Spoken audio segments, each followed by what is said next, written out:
bersama mengubah dunia.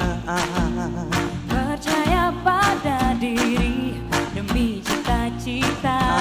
Belajar, bergerak, belajar, bergerak, bermakna. Aku bisa belajar dari ilmu. Aku bisa belajar dari yang ku tahu. Belajar, bergerak, belajar, bergerak, bermakna. Assalamualaikum warahmatullahi wabarakatuh. Perkenalkan, saya Lisa Andari dari SD Negeri 28 Kota Jambi. Saya sedang melaksanakan pendidikan calon guru penggerak angkatan 9, di mana saya akan mendiseminasikan modul 1.4 budaya positif. Budaya positif tersebut akan kita implementasikan di mana siswa kita dan di tempat kita kerja. Silakan disaksikan video ini. Assalamualaikum warahmatullahi wabarakatuh. Waalaikumsalam warahmatullahi wabarakatuh.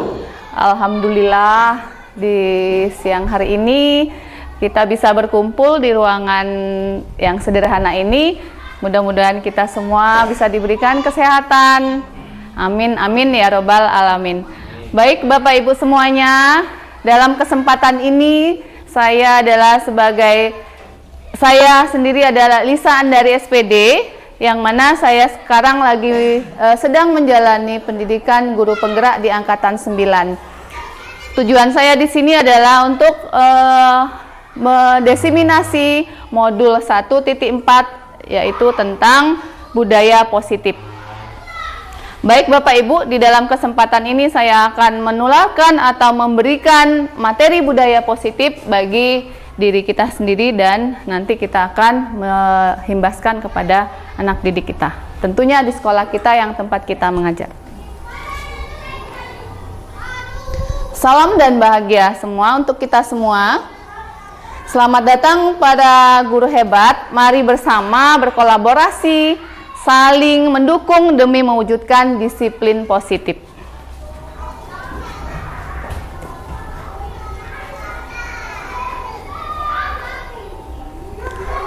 Apakah makna dari budaya positif? Mungkin Bapak Ibu ada yang tahu dari budaya positif ini tersebut? Siapa yang bisa memberikan tanggapan dulu sebelum saya memberikan materi lebih lanjut? Sesuatu yang berdampak baik untuk diri kita maupun orang lain. Iya, terima kasih Pak Danang. Kata Pak Danang tadi adalah, bisa diulangi Pak Danang? Sesuatu yang bisa berdampak baik buat kita sendiri maupun orang lain. Iya, dampak baik atau dampak baik pada diri kita sendiri atau untuk orang lain. Tentunya nanti kepada pengimplementasian kepada tempat kita bekerja, khususnya kepada anak didik. Nah, di sini budaya positif di sekolah yaitu nilai-nilai dan kebiasaan-kebiasaan di sekolah yang berpihak pada peserta didik agar mereka dapat berkembang menjadi pribadi kritis, penuh hormat dan tanggung jawab. Ada 7 konsep dasar budaya positif, yaitu yang pertama adalah perubahan paradigma. Yang kedua, konsep disiplin positif. Yang ketiga, motivasi perilaku manusia. Yang keempat, keyakinan kelas. Yang kelima, pemenuhan kebutuhan manusia. Yang keenam, segitiga restitusi. Yang ketujuh, yaitu posisi kontrol. Nah, di dalam konsep-konsep ini Bapak Ibu nanti akan kita sama-sama saling berbagi. Mungkin Bapak Ibu di sekolah juga, di tempat kerja, kita sendiri khususnya di sekolah kita ini pasti kita sudah pernah melakukan budaya-budaya positif tersebut. Baik, yang pertama kita mulai dengan perubahan paradigma. Filosofi pendidikan Ki Hajar Dewantara. Nah, di sini Bapak Ibu, dari filosofi pendidikan Ki Hajar Dewantara di sini adalah ada beberapa poin. Semua anak terlahir dengan bakat dan minat masing-masing. Berarti anak itu unik ya Bapak Ibu ya. Yang kedua, budi pekerti. Yang ketiga, tugas guru menuntun bakat tersebut agar anak tumbuh dengan selamat dan bahagia. Guru ibarat petani, murid ibarat biji jagung. Yang berikutnya, kodrat alam dan kodrat zaman. Yang terakhir adalah berpihak kepada murid. Nah, di sini Bapak Ibu, dari filosofi pendidikan Ki Hajar Dewantara ini, ibaratkan siswa kita itu adalah bibit. Iya. Kita sebagai apa tadi? Kita sebagai petani. Bagaimana bibit itu biar bisa tumbuh dengan baik, hasilnya nanti kitalah yang mengolahnya. Kalau sekolah ini sebagai lahannya atau sawahnya bagi kita, iya, bagi petani.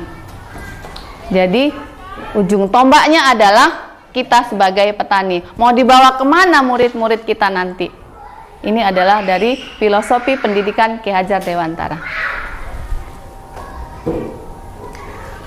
Perubahan paradigma ini tentunya untuk membangun budaya yang positif, sekolah perlu menyediakan lingkungan positif, aman, nyaman, agar murid-murid mampu berpikir, bertindak, dan menciptakan dengan merdeka,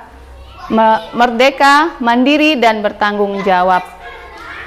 Jadi di sini tentunya kita akan mendidik anak-anak kita nanti atau murid-murid kita dengan cara seperti apa biar mereka bisa menjadi manusia yang mandiri dan bertanggung jawab.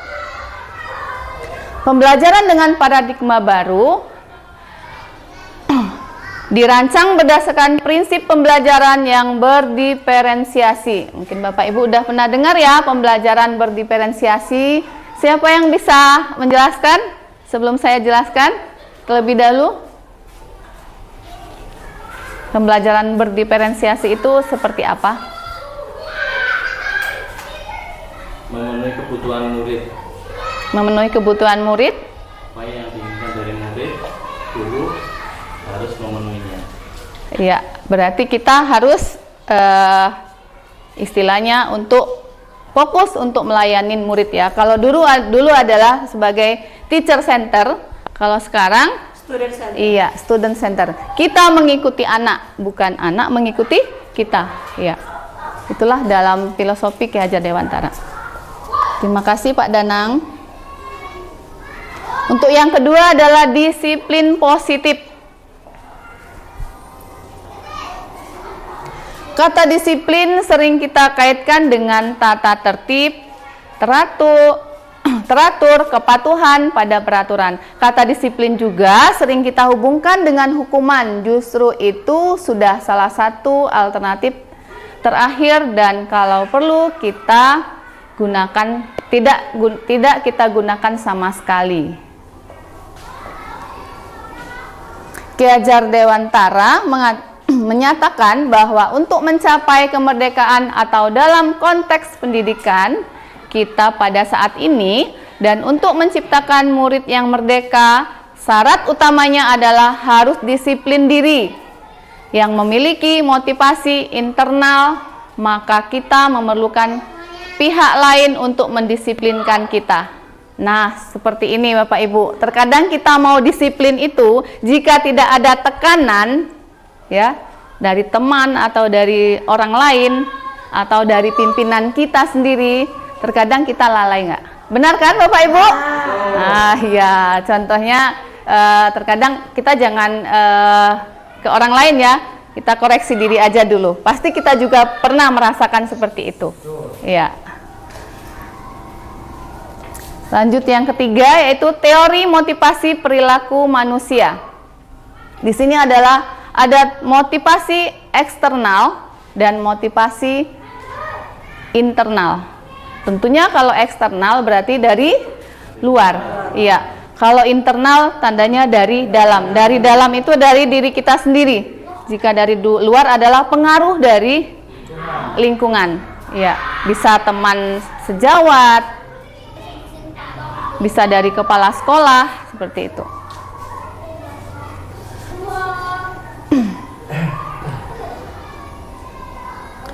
Terus yang berikutnya itu yang keempat adalah keyakinan kelas.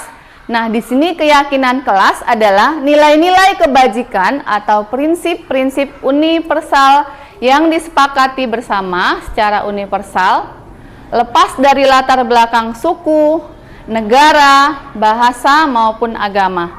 Menurut Gosen, 1998, suatu keyakinan kelas akan lebih termotivasi seseorang dari intrinsik. Seseorang akan lebih semangat untuk menjalankan keyakinan daripada hanya sekedar mengikuti serangkaian peraturan. Nah, di sini maksudnya Bapak Ibu, kita terkadang sama seperti tadi disiplin itu. Jika tidak ada aturan di sekolah kita atau di dalam kelas yang kita ikuti, misalnya kita kuliah atau sekolah, kalau tidak ada aturan, maka kita tidak akan bisa mengikuti kegiatan itu dengan baik. Benarkah Bapak Ibu? Ya. Pembentukan keyakinan kelas. Keyakinan kelas ini adalah bersifat abstrak daripada peraturan yang lebih rinci dan konkret. Keyakinan kelas berupa pertanyaan-pertanyaan yang universal. Pernyataan keyakinan kelas senantiasa dibuat dalam bentuk positif. Keyakinan kelas hendaknya tidak terlalu banyak sehingga mudah diingat dan dipahami. Semua warga kelas sebaiknya ikut berkontribusi dalam membuat kegiatan kelas lewat curhat pendapat. Yang terakhir, bersedia meninjau kembali keyakinan kelas dari waktu ke waktu. Ini, saya lanjut.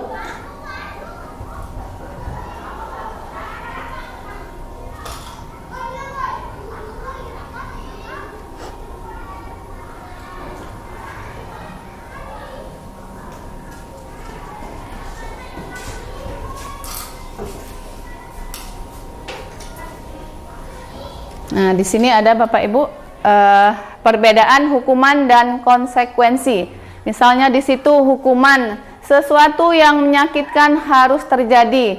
Memang kalau hukuman pasti kita terasa ya Bapak Ibu ya, dengan kata-kata, dengan tingkah laku aja terkadang kita merasa bagaimana jika kita ditegur. Apalagi dengan fisik, iya, sangat terasa dalam hati kita. Membuat anak sakit fisik maupun hati untuk jangka lama. Anak membenci kedisiplinan paksaan, mendorong anak meyakini diri sendiri, konsep diri yang buruk. Anak belajar untuk menyembunyikan kesalahan. Terkadang dia sudah sakit, tapi dia diam saja. Karena apa? Karena dia takut. Ya, karena dia takut untuk mengungkapkan masalah tersebut. Marah, rasa bersalah, dipermudah merasa tak dihargai. Kalau yang konsekuensi, sesuatu yang harus terjadi, membuat anak merasa tidak nyaman dalam jangka waktu pendek. Anak menghargai disiplin. Stimulus tanggapan, mendorong anak agar mudah menyukai diri. Konsep diri yang baik. Anak belajar untuk mematuhi peraturan. Kehilangan hak dibuat tidak nyaman, diasingkan untuk sementara. Berarti di sini antara hukuman dan konsekuensi berarti masih merasakan lebih sakitnya hukuman ya Bapak Ibu ya. Ya.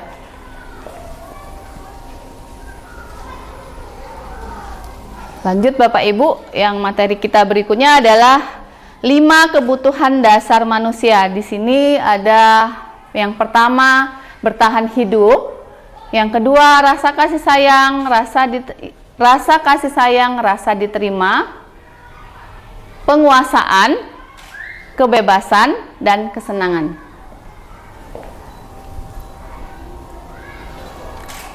Dari kelima tadi kita satu persatu untuk menjelaskan, yaitu bertahan hidup. Kebutuhan bertahan hidup adalah kebutuhan yang bersifat psikologis untuk bertahan hidup, misalnya kesehatan, rumah, dan makanan. Kebutuhan biologis sebagai bagian dari proses produksi termasuk kebutuhan untuk tetap bertahan hidup. Komponen psikologis pada kebutuhan ini meliputi kebutuhan akan perasaan aman. Nah, jadi Bapak Ibu di sini dengan kebutuhan hidup itu adalah misalnya anak-anak itu pas kita berikan hukuman bertahan hidup, dia akan bertahan hidup maksudnya di sini anak-anak tidak menyerah dalam melakukan kesalahan dia, di situ maksudnya. Itu ya Bapak Ibu ya. Terus kasih sayang.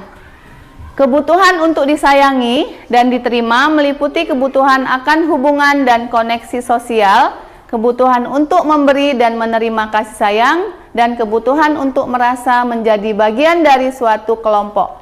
Kebutuhan ini juga meliputi keinginan untuk tetap terhubung dengan orang lain, seperti teman, keluarga, pasangan hidup, teman kerja, binatang peliharaan, dan kelompok di mana kita tergabung. Sama seperti siswa kita butuh kasih sayang saat kita memberikan pemateri atau pembelajaran pada anak-anak kita atau murid-murid kita.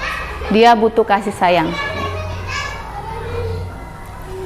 Penguasaan di sini adalah kebutuhan berhubungan dengan kekuatan untuk mencapai sesuatu, menjadi kompeten, menjadi terampil, dikuasai atas prestasi dan keterampilan kita, didengarkan dan memiliki rasa harga diri. Kebutuhan ini meliputi keinginan untuk dianggap berharga, bisa membuat perbedaan, bisa membuat pencapaian, kompeten, diakui, dihormati. Ini meliputi self-esteem dan keinginan untuk meninggalkan pengaruh. Berarti dia merasa penguasaan pada diri dia, pada diri anak didik kita. Seperti itu. Berikutnya yaitu kebebasan. Kebutuhan untuk bebas adalah kebutuhan akan kemandirian, otonomi, memiliki pilihan dan mampu mengendalikan arah hidup seseorang. Anak-anak dengan kebutuhan kebebasan yang tinggi menginginkan pilihan. Mereka perlu banyak bergerak, suka mencoba-coba, tidak terlalu terpengaruh orang lain, dan senang mencoba hal yang baru dan menarik. Jadi di sini anak dalam belajar itu dianya maunya bebas. Bagaimana dia bisa menentukan pembelajaran yang mereka sukai. Jadi bebas pada dalam diri dia sendiri. Jadi kita sebagai guru tadi apa Bapak Ibu? Menuntun, ya, menuntun atau mengarahkan. Lanjut, kesenangan. Kebutuhan akan kesenangan adalah kebutuhan untuk mencari kesenangan, bermain dan tertawa. Bayangkan hidup tanpa kenikmatan apapun, betapa menyedihkan. Kita kalau hidup tidak ada kenikmatan pasti akan menangis setiap hari ya Bapak Ibu. Semua Gratzer menghubungkan kebutuhan akan kesenangan dengan belajar. Semua hewan dengan tingkat inteligensi tinggi, misalnya anjing, lumba-lumba, primata, dan lain-lain, bermain. Saat mereka bermain, mereka mempelajari keterampilan hidup yang penting. Manusia tidak berbeda. Binatang aja bisa, apalagi manusia ya Bapak Ibu ya. Ya.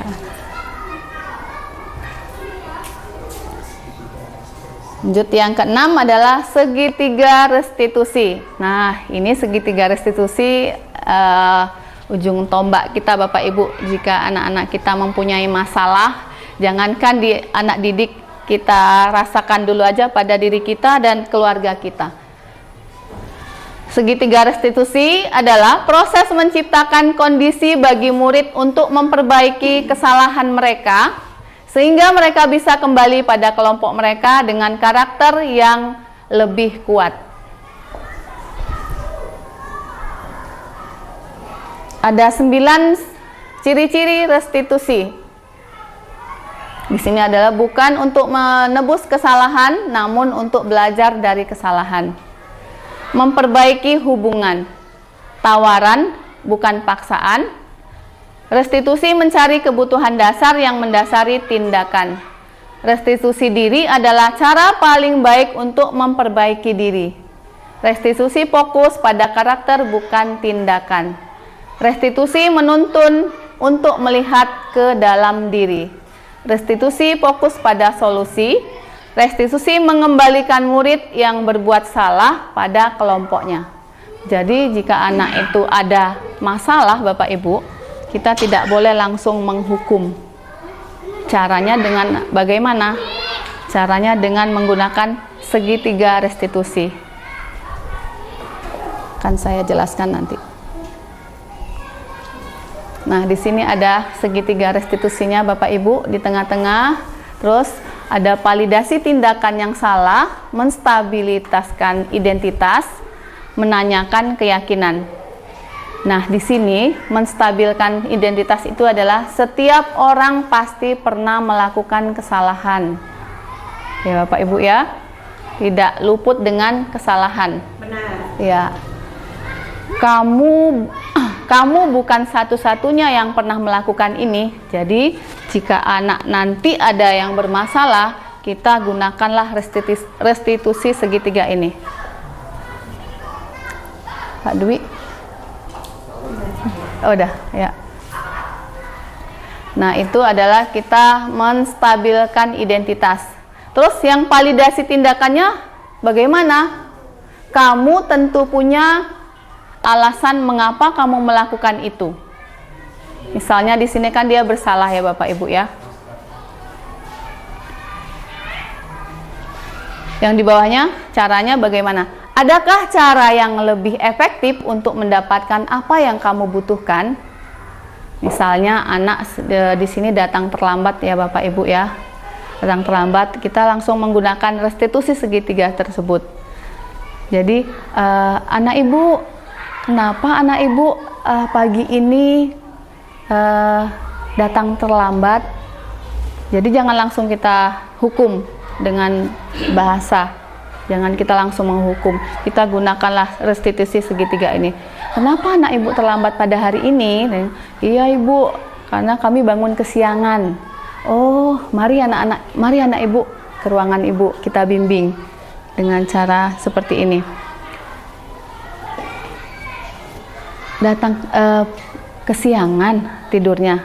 Oh iya, tidak hanya kamu Nak yang sering bangunnya kesiangan, teman-teman lain pun juga pernah sering melakukan, mungkin tidak disengaja. Tidak apa-apa anak Ibu, seperti itu ya. Terus selanjutnya, kamu tentu punya alasan mengapa. Tadi alasannya sudah ya Bapak Ibu ya. Alasannya sudah mengapa. Mengapa? Karena dia bangun kesiangan ya. Jadi jangan ada bahasa hukuman kepada anak kita tersebut. Terus yang menanyakan keyakinan, kamu ingin menjadi orang yang seperti apa? Maksudnya di situ lah besok kalau sudah seperti ini, nah anak Ibu berarti besok akan kedepannya bagaimana? Iya Ibu, maaf Ibu, saya besok akan tidak terlambat kembali Ibu, saya akan tidurnya tidak terlalu malam. Nah, berarti anak di situ sudah mengakukan kesalahan dan dia juga mencari solusi untuk kedepannya pada diri dia sendiri. Seperti itu Bapak Ibu. Mungkin bisa dipahami Bapak Ibu? Bisa. Ya. Ada pertanyaan tentang restitusi segitiga atau segitiga restitusi? Maaf. Jelas Bu. Jelas? Ya. Selanjutnya adalah posisi kontrol. Di posisi kontrol ini juga ada 5 Bapak Ibu. Yang pertama adalah penghukum, yang kedua membuat merasa bersalah, yang ketiga teman, yang keempat pemantau, yang kelima adalah manajer. Nah, penghukum di sini, seorang penghukum bisa menggunakan hukuman fisik maupun verbal. Orang-orang yang menjalankan posisi penghukum senantiasa mengatakan bahwa sekolah memerlukan sistem atau alat yang dapat lebih menekan murid-murid lebih dalam lagi. Guru-guru yang menerapkan posisi penghukum akan berkata, patuhi aturan saya, atau awas, kamu selalu saja salah. Nah, itu udah kata-kata penghukum ya Bapak Ibu. Jadi jika anak bersalah, kita tidak boleh langsung mengatakan seperti itu. Kalau kita mengatakan seperti itu, tandanya kita sebagai penghukum, walaupun dengan kata-kata. Terus pembuat merasa bersalah. Pada posisi ini biasanya guru akan bersuara lebih lembut. Pembuat rasa bersalah akan menggunakan keheningan yang membuat orang lain merasa tidak nyaman, bersalah atau rendah diri. Kata-kata yang keluar dengan lembut akan seperti ibu sangat kecewa sekali dengan kamu. Berapa kali Bapak harus memberitahu kamu ya? Gimana coba kalau orang tua kamu tahu kamu berbuat begini? Nah, ini tadi hampir ya Bu, hampir mendekati hukuman ya. Kalau tadi kan hukuman langsung mengatakan kata-kata yang tidak, lebih keras lagi yang didengarkan anak-anak. Kalau pembuat merasa bersalah, hampir mendekati ya. Berarti di situ tadi, ibu sangat kecewa sekali dengan kamu. Pasti murid itu akan merasa juga sedih, merasa bersalah juga. Nah, kalau teman, bagaimana teman? Anggap saja kita sebagai teman anak-anak. Teman, guru pada posisi ini tidak akan menyakiti murid, namun akan tetap berupaya mengontrol murid melalui persuasi. Posisi teman pada guru bisa negatif ataupun positif. Positif di sini berupa hubungan baik yang terjalin antara guru dan murid. Guru di posisi teman menggunakan hubungan baik dan humor untuk mempengaruhi seseorang. Mereka akan berkata seperti ini Bapak Ibu misalnya. Ayo bantulah demi Bapak ya. Ayo bantulah demi Bapak ya. Enak nggak mendengarnya seperti itu? Coba kita nanti coba kepada keluarga kita sendiri atau kepada anak didik kita. Ayo ingat tidak bantuan Bapak selama ini. Ayo ingat tidak bantuan Bapak selama ini. Ya sudah, kali ini tidak apa-apa, nanti Ibu bantu bereskan. Berarti kita itu menganggap murid itu sebagai teman kita sendiri dengan bahasa yang lembut. Ya. Pemantau. Jika pemantau di sini adalah memantau berarti mengawasi. Pada saat kita mengawasi, kita bertanggung jawab atas perilaku orang-orang yang kita awasi. Posisi pemantau berdasarkan pada peraturan-peraturan dan konsekuensi. Dengan menggunakan sanksi atau konsekuensi, kita dapat memisahkan hubungan pribadi kita dengan murid sebagai seseorang yang menjalankan posisi pemantau. Pertanyaan yang diajukan seseorang pemantau, contohnya seperti ini Bapak Ibu. Peraturannya apa? Terus, apa yang telah kamu lakukan? Itu sebagai pemantau. Sanksi atau konsekuensinya apa ya? Itu adalah posisi kita sebagai pemantau. Nah, di sini yang paling tinggi ya Bapak Ibu sebagai manajer. Sebagai manajer di sini, posisi manajer adalah posisi mana guru berbuat sesuatu bersama dengan murid, mempersilahkan murid mempertanggungjawabkan perilakunya, mendukung murid agar tetap menemukan solusi atas permasalahannya sendiri. Seorang manajer telah memiliki keterampilan dan posisi teman maupun pemantau dan dengan demikian bisa di waktu-waktu tertentu kembali kepada kedua posisi tersebut bila diperlukan.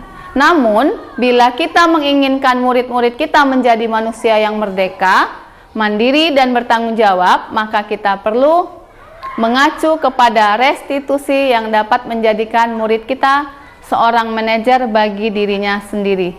Di manajer, murid diajar untuk menganalisis kebutuhan dirinya maupun kebutuhan orang lain.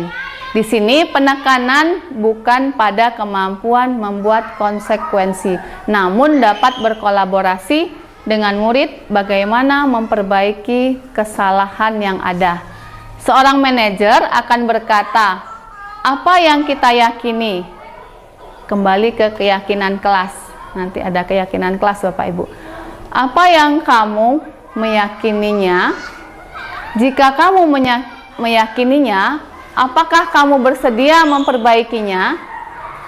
Dari contoh segitiga restitusi tadi ya Bapak Ibu ya, dia bisa mengakui kesalahan dia dan akan mengubah perilakunya ke depan itu akan lebih baik lagi. Jika kamu memperbaiki ini, hal ini menunjukkan apa tentang dirimu? Apa rencana kamu untuk memperbaiki hal ini? Seperti yang saya ceritakan di depan tadi ya Bapak Ibu ya. Oke Bapak Ibu, dari penjelasan budaya positif ini, mungkin Bapak Ibu ada yang mau bertanya atau tanggapan positif buat saya dari penjelasan atau paparan saya tersebut. Ya Bu Rika dulu ya. Baik. Terima kasih Bu Lisa. Assalamualaikum warahmatullahi wabarakatuh. Waalaikumsalam warahmatullahi wabarakatuh. Sebelumnya saya ucapkan terima kasih pada Bu Lisa dengan pemaparan Bu Lisa tadi telah membuka mata saya khususnya mungkin juga teman-teman di sini pada umumnya ya. Dari apa yang sudah Ibu paparkan tadi saya sangat tersentuh Bu. Ternyata banyak kesalahan kami guru yang sudah kami lakukan selama ini gitu kan. Ya. Jadi dari 7 budaya positif yang Ibu terapkan tadi ternyata ada semua kami lakukan di sekolah ini. Iya. Adanya apa Bu? Akan ada benarnya bukan, tapi ada kesalahannya. Banyak kesalahan yang sudah kami lakukan. Seperti menghukum anak yang selama ini kami lakukan. Ada saja anak terlambat, kami langsung menjustis. Kenapa kamu terlambat? Apa menanyakan dulu alasannya kepada mereka. Terus kami selalu memaksakan kehendak kami. Iya. Saya khususnya Ibu, saya selalu menganggap saya itu sebagai apa ya? Penguasa lah di kelas gitu Bu ya. Tanpa saya memperhatikan. Jadi kita larinya ke penghukum ya. Penghukum. Ya. Tanpa saya harus memperhatikan kebutuhan siswa saya gitu kan. Apalagi tadi di segitiga restitusi. Wow, luar biasa. Bagaimana Penyelesaian masalah. Bagaimana harusnya kita menyelesaikan masalah pada anak itu tanpa menyakiti anak itu, sehingga anak itu sendiri menemukan kesalahan beliau. Kita hanya menuntut anak itu untuk menemukan masalah beliau dan mencari solusi untuk menyelesaikan masalah itu sendiri. Sedangkan yang saya lakukan selama ini hanya apa ya, mencari kesalahan dan langsung memvonis dan memberikan hukuman. Tadi juga diberikan bahwa ternyata hukuman dan konsekuensi itu adalah sesuatu yang berbeda. Dampaknya pun juga berbeda pada anak kita. Dengan materi yang sudah Ibu Lisa bagikan itu sangat membuka mata saya Bu sebagai guru gitu kan. Apa yang harus saya lakukan ke depan terhadap siswa saya gitu. Bagaimana saya harus melakukan keyakinan nanti dari kelas saya. Tentunya dengan melibatkan anak-anak kita. Selama ini saya tidak melibatkan mereka Bu, terus terang saja. Saya membuat keyakinan aturan di kelas itu dari saya. Harusnya memang seperti tadi, saya harus melibatkan siswa saya agar memang keyakinan di kelas itu memang berdampak pada kami di kelas. Begitu ya Bu ya, tadi sudah Ibu paparkan pada kami. Kemudian juga cara memanusiakan manusia gitu kan. Selama ini juga belum saya lakukan Bu, terus terang saja. Tetapi harapan saya dengan pemaparan Ibu tadi sudah Ibu lakukan itu berdampak positif bagi saya dan anak didik saya nantinya. Insya Allah Bu, apa yang sudah Ibu sampaikan pada kesempatan kali ini akan saya terapkan di kelas saya khususnya, dan nanti mudah-mudahan anak saya akan menjadi senang ya dengan perubahan saya berjanji gitu kan. Dengan adanya kegiatan ini yang sudah dipaparkan, saya akan berubah paradigma lama saya gitu, menuju paradigma baru. Makanya adalah sebagai petani harus kita dulu ya, yang menuntun, bukan menuntut, tapi yang saya lakukan sama ini adalah menuntut gitu. Terima kasih banyak Bu Lisa atas pencerahannya pada hari ini, sangat berharga untuk saya dan teman-teman tentunya. Terima kasih sekali lagi. Terima kasih Bu Rika, tanggapannya positif buat saya. Akhirnya berdampak juga kepada Ibu Rika dan nantinya akan berdampak juga kepada Bapak Ibu guru semuanya. Ya, saya tekankan kembali, berarti kita ingat dengan filosofi Ki Hajar Dewantara tadi, kita sebagai petani. Tugas kita sebagai apa? Menuntun. Kemana siswa itu mau berangkat? Kita tuntun. Ya, gitu ya Bapak Ibu ya. Kita harus ingat adalah filosofi Ki Hajar Dewantara tadi. Ya. Apa tuh ada semboyannya ya? Ing ngarso sung tulodo, ing madyo mangun karso, tut uri handayani. Ya. Yang artinya kita di depan sebagai contoh, kita di tengah sebagai pendorong atau pemotivasi, kita di belakang sebagai memberi semangat. Ya. Mungkin itu Ibu Rika. Terima kasih Ibu Rika. Ibu Lina, silakan Ibu Lina. Assalamualaikum warahmatullahi wabarakatuh. Waalaikumsalam warahmatullahi wabarakatuh. Selamat siang Bapak Ibu guru hebat semuanya. Terima kasih saya ucapkan kepada Ibu Lisa yang telah memberi kami motivasi ataupun ilmu mengenai bagaimana cara mendidik siswa kita untuk menjadi siswa yang lebih baik lagi kedepannya. Nah, tadi saya sudah mendengar beberapa materi mengenai mengenai disiplin didik positif, bahwa tidak dibenarkan adanya hukuman untuk anak didik atau pelanggar aturan.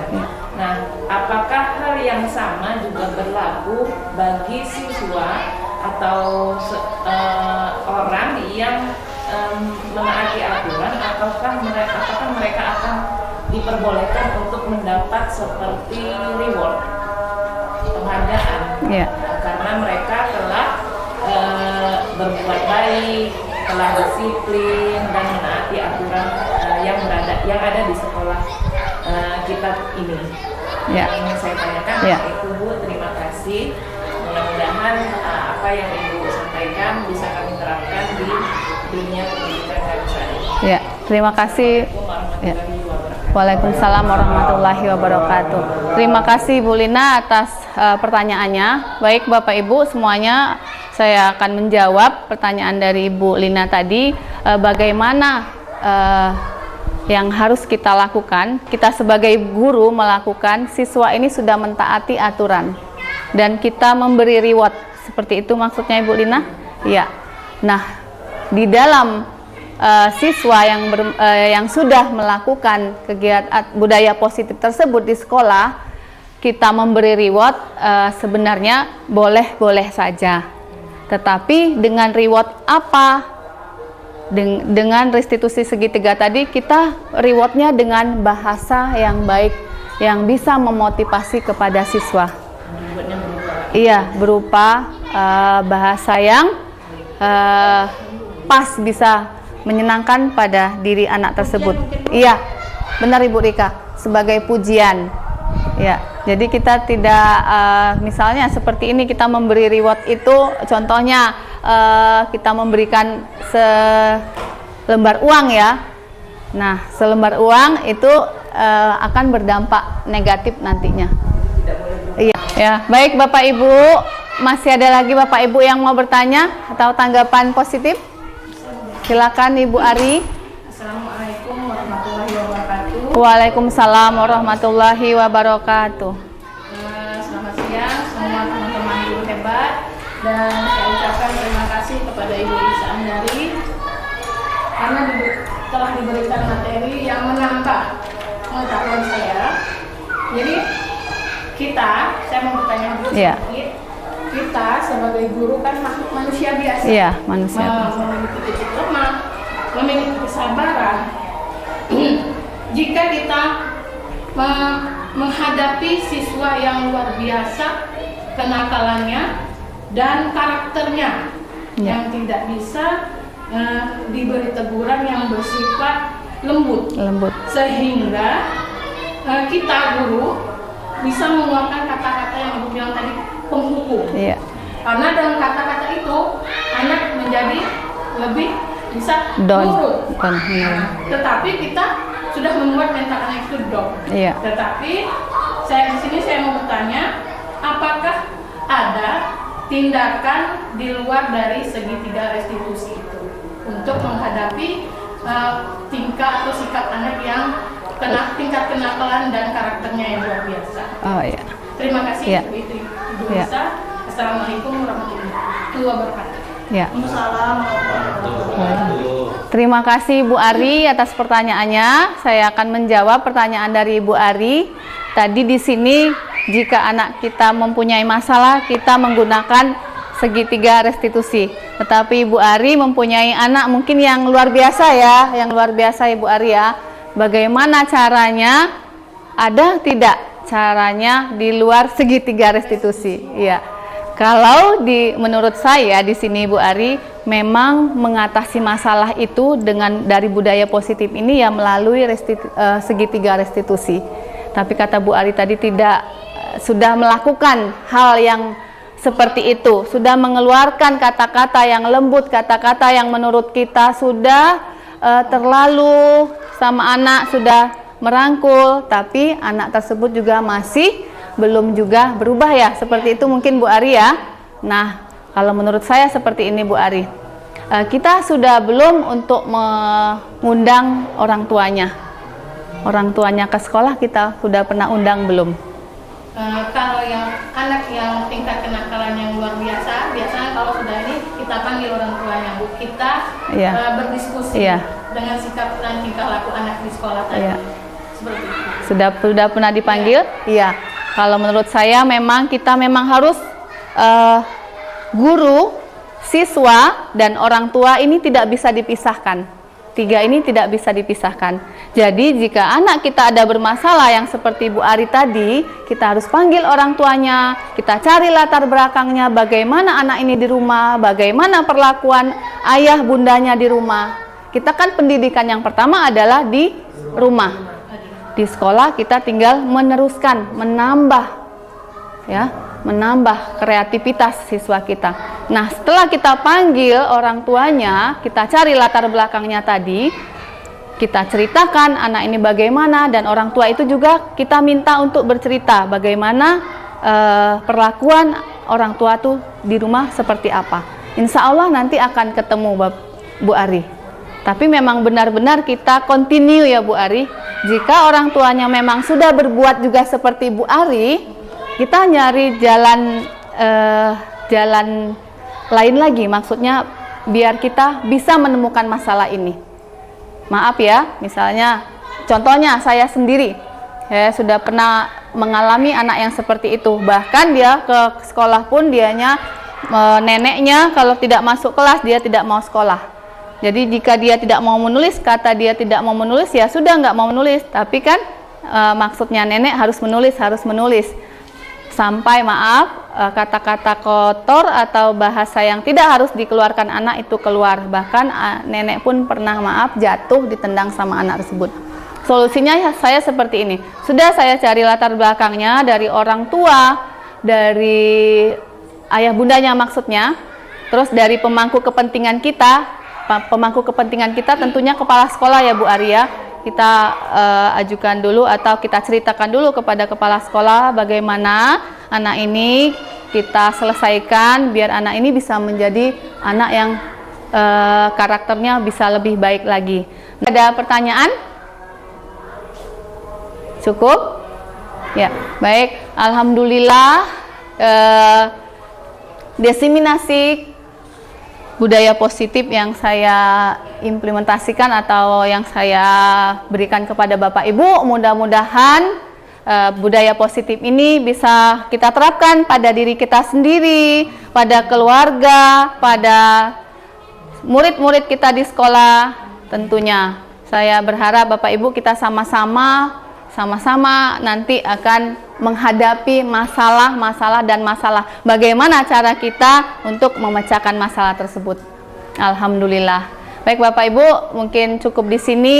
Saya akhiri dengan wabillahi taufik wal hidayah. Wassalamualaikum warahmatullahi wabarakatuh. Waalaikumsalam. Assalamualaikum warahmatullahi wabarakatuh. Saya Ibu Rika, guru SD Negeri 28 Kota Jambi.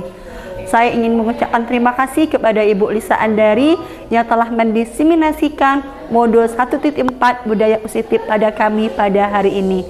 Alhamdulillah, dengan pemaparan yang sudah Ibu Lisa lakukan, saya khususnya itu merasa lebih membuka diri terhadap perubahan-perubahan yang terjadi pada saat ini. Insya Allah apa yang sudah diterapkan sama kami pada hari ini akan kami terapkan kembali, khususnya kepada murid-murid kami di kelas.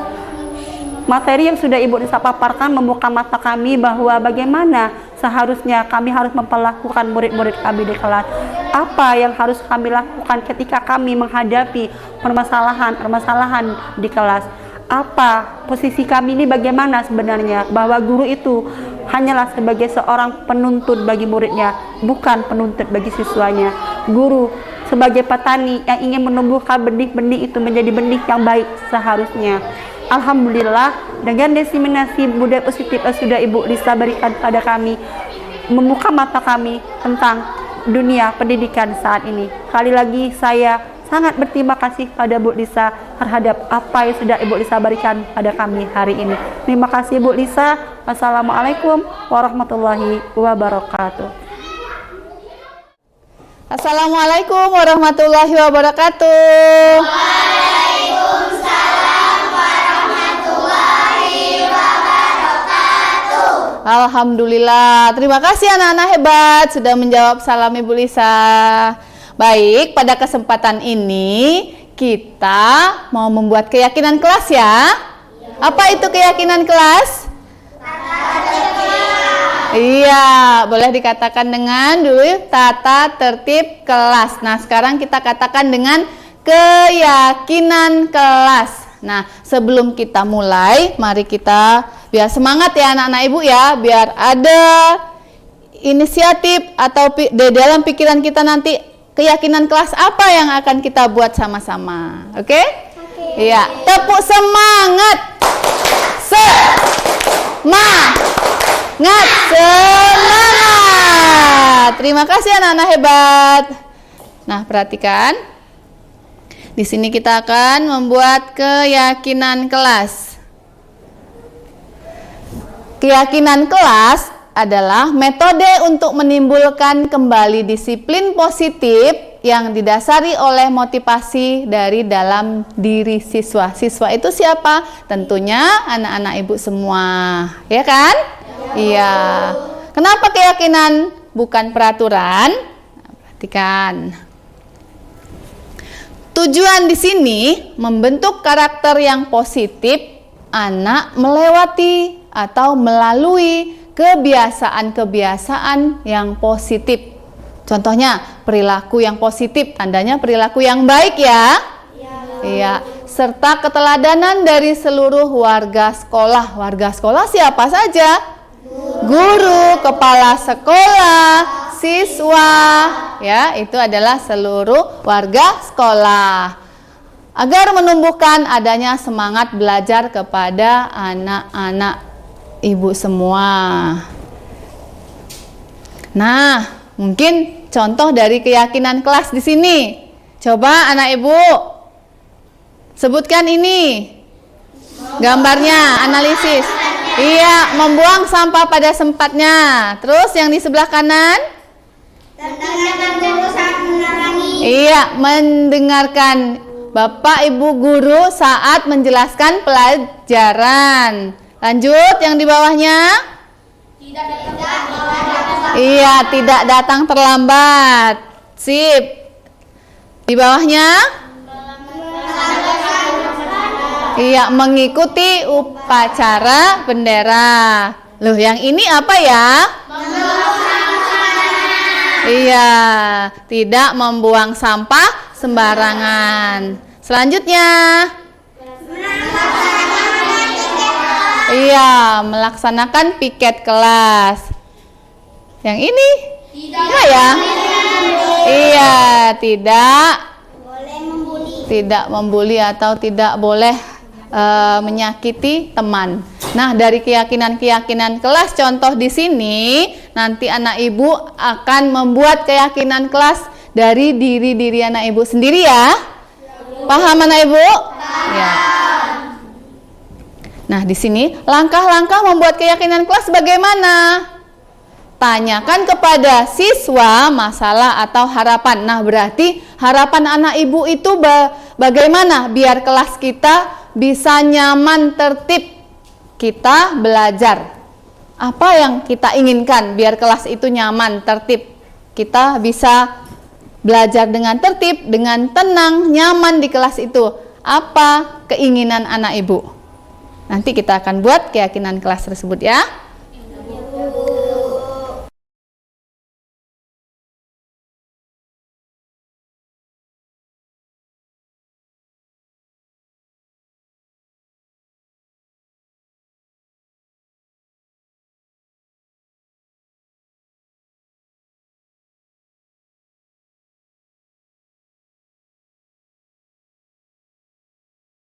Tulis terus kita tempelkan di dalam kelas kita ya, seperti itu. Kita pajang nanti, dan setelah itu, setelah kita pajang kita apakan? Atau kita tonton aja setiap hari? Tidak, kita apakan? Iya, kita laksanakan dengan sungguh-sungguh yang kita buat secara bersama tadi. Oke, thank you anak ibu. Lanjut ke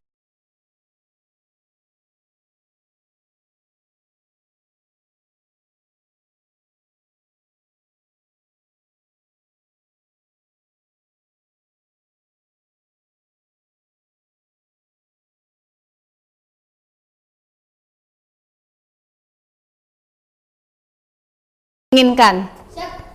Paham? Ya, terima kasih.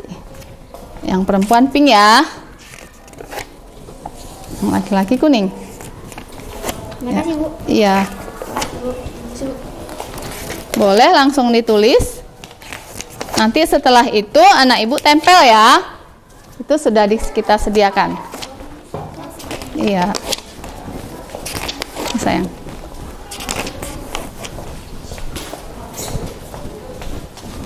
Iya.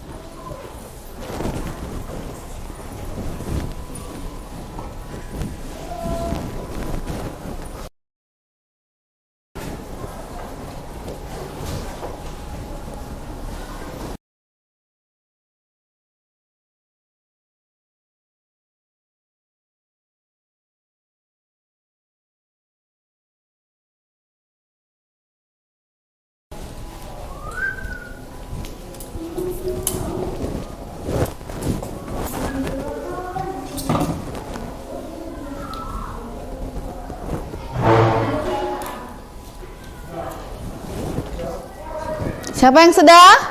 Oke, yang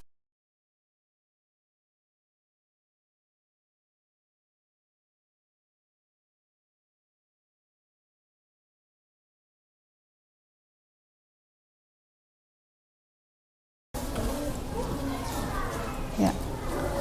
Terima kasih. Yang sudah selesai boleh ditempelkan? Ayo semuanya.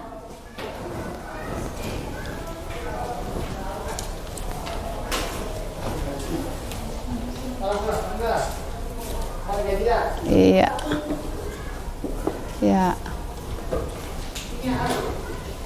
Oke, terima kasih.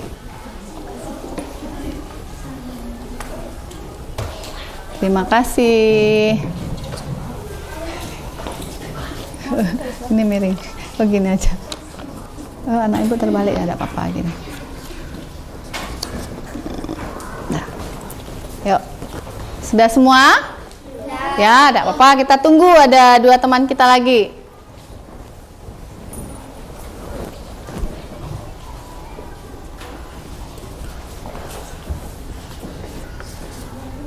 Masih ada?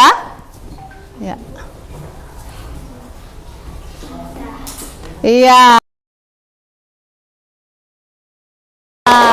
Terima kasih anak-anak hebat Ibu semua. Keyakinan kelas sudah ada pada diri Anda.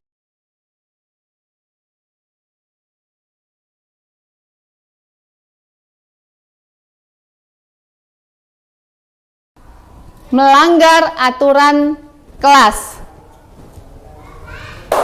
Sip. Tidak boleh melanggar aturan kelas. Selanjutnya, tidak boleh saling menyakiti dan tidak boleh bertengkar. Iya.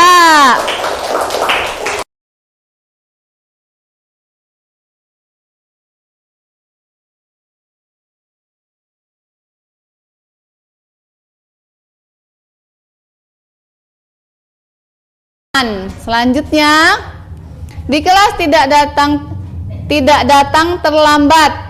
Datang harus tepat waktu. Iya, berarti tidak ada yang datang terlambat. Oke, anak Ibu. Di sini melaksanakan piket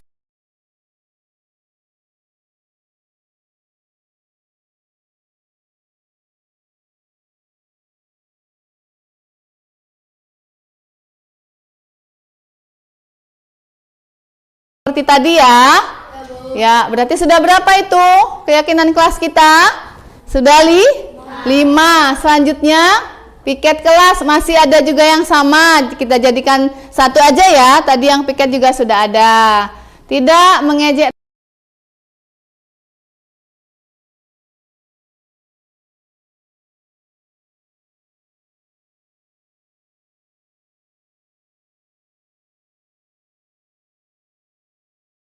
pada tempatnya.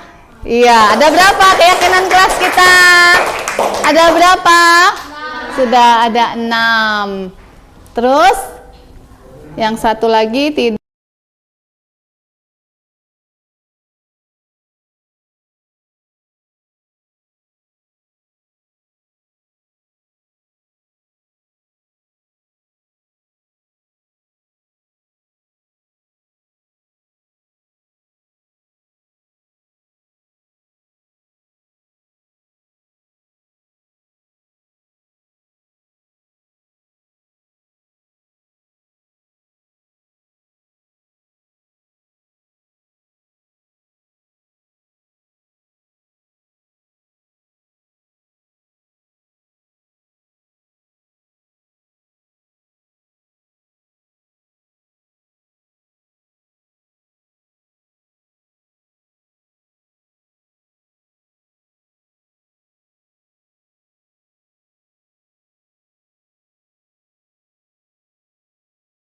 Datang tidak terlambat, terus mentaati peraturan.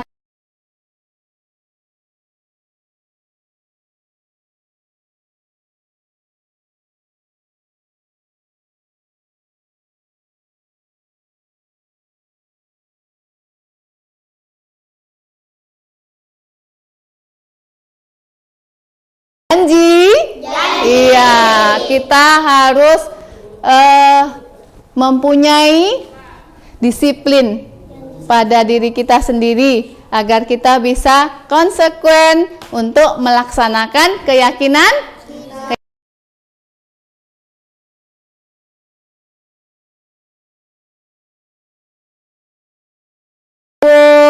Terima kasih untuk pertemuan kita hari ini. Keyakinan kelasnya akan kita tempelkan nanti di kelas kita dan akan kita laksanakan dengan sungguh-sungguh. Siap?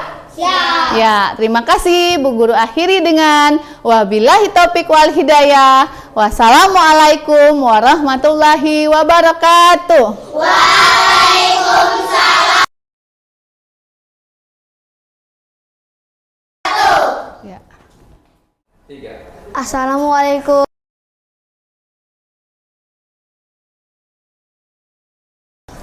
Karena saya senang belajar dengan gembira. Saya senang karena kelas saya sangat tertib dan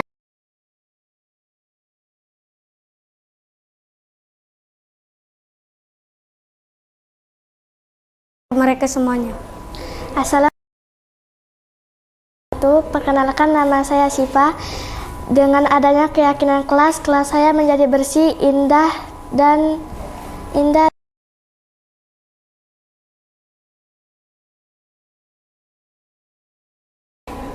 Oke. Sekian video dari saya, semoga bermanfaat. Saya akhiri dengan wabillahi taufiq wal hidayah. Wassalamualaikum warahmatullahi wabarakatuh. Meski berbagai budaya, berbagai usia, dan ingatlah bahwa kita insan yang merdeka. Belajar, bergerak, bermakna.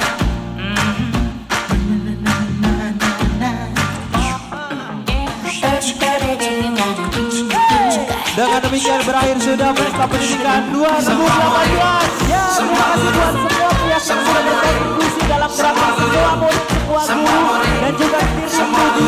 Mudah-mudahan tahun depan kita bisa ketemu lagi ya Mas Ogi, ya, di Pesta Pendidikan 2019. Semua guru.